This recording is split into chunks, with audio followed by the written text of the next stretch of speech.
弟兄姊妹平安，今天是2021年的10月29号。今天的经文是诗篇146篇，路得记第2章10到14节，路加福音10章25到37节。今天要跟大家分享的主题是好的邻舍。我们从路得记的记载里面看到，波阿斯他不但对他的仆人、对女工，甚至对这个外人、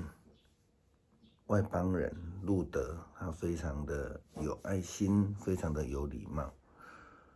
昨天我们说到，当时候的那个情况，很可能在别人的家里捡拾麦穗的妇女，这些寡妇们，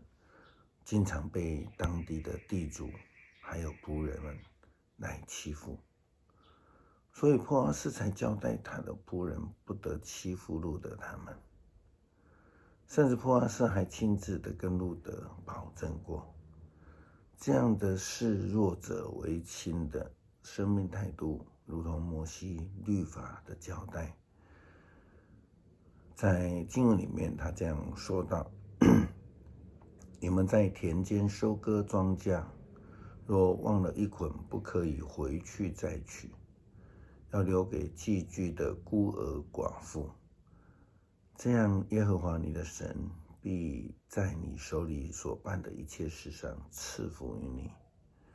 你打橄榄树，剩下枝上的不可再打，要留给孤儿寡妇。你摘葡萄树、葡萄园的葡萄，所剩下的不可再摘，要留给寄居的孤儿寡妇。你们也要纪念你在埃及地做过奴仆，所以我吩咐你这样行。这是记载在申命记第24章19到22节。我们知道，并不是律法，或是说摩西的律法不好，而是人们无法确实的遵守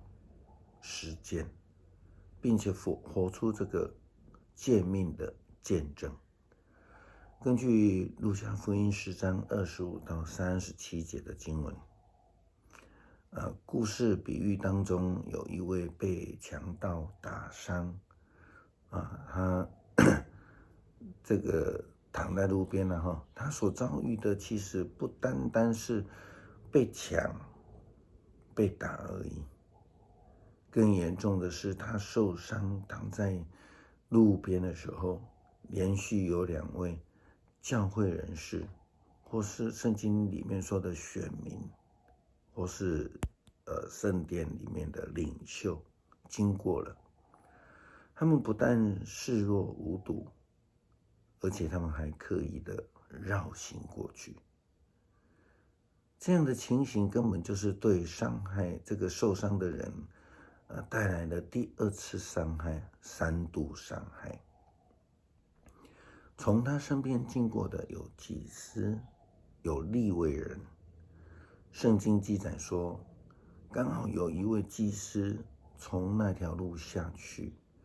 他一看见那个人，就从另一边走开。同样有一位利未人经过那里，他上前看看那个人，也从另一边走开。我们以戏剧性的方式来揣摩当时候这2位的情形了。如果是祭司，那我们揣摩看看，他当时候可能心里这样想：快点，我来不及了，我正在服侍，我忙着，没有空了，就绕行过去了。他眼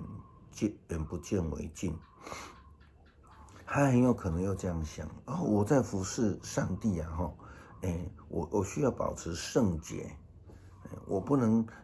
沾染到这个血迹，不然就是得罪了上帝，理由正当的，他就这样绕行过去了。那利未人呢？我们看看，他有过去看看对他说让我过去瞧瞧，这个伤势不严重，死不了的，等一下一定会有人来救他的啦，这个轮不到我了我对他也没有责任，对不对？而且还是赶快走了，免得有人说是我欺负他的所以他就从另外一边走了。然而那一位被称为外邦人的撒玛利亚人，看到这位躺在路边受伤流血的人，他却是动了慈心，动了怜悯之心，他就停下脚步来帮他疗伤，然后用他的交通工具载他去客店。不但如此，他还吩咐客店的主人要好好的照顾他，并且他还承诺说，我会回来付清所有的费用。我想这种做法不是只有好心，而是真实的爱，真实的把受伤的人呢当成自己家里的人来款待对我们基督徒，现代基督徒而言，我们应该怎么样思考今天这个教训，我们的呼召？到底谁是我们的邻舍？我们应该要如何做？或许是简单的说，我们应该避免如同故事当中的这个祭司还有利未人，他们这种视而不见、视若无睹的这个态度不但不是这种好的邻舍不是有信仰的人连亲人都不如这个应该是说，一个路边经过人也不会这么无情这个时常发生在我们的生活当中。对我们周边的人，我们能够提供什么样的帮助？或者我们应该说，我们要以爱人如己的态度原则来面对我们周遭需要爱的人，要以同理心来关心人。在教会的停车棚里面前不久牧师就看到，我们其实那个时候有一些回收的物品，总是会有几位年长的妇女来捡拾，我们应该用什么态度来看他们呢？牧师前不久看见教会有一位弟兄，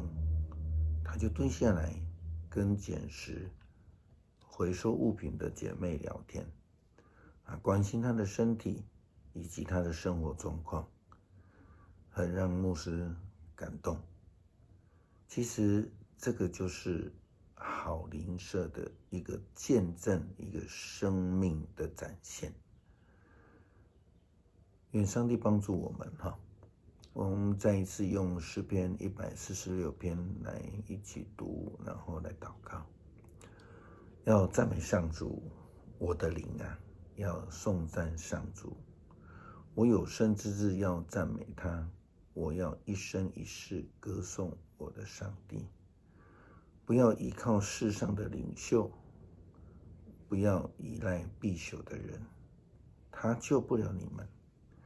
他们一死便归为尘土，他们策划当天成为泡影。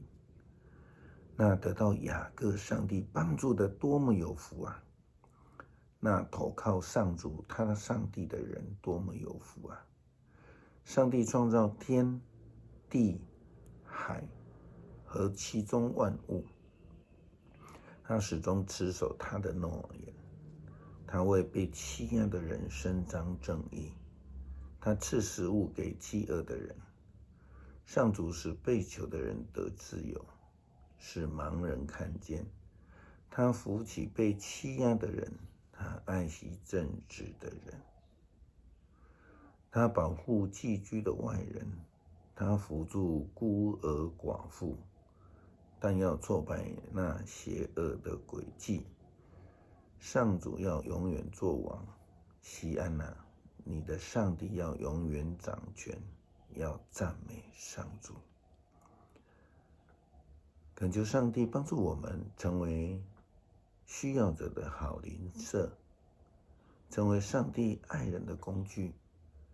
期待我们当我们在见主面的时候，能够被主耶稣基督称赞为好又忠心的仆人。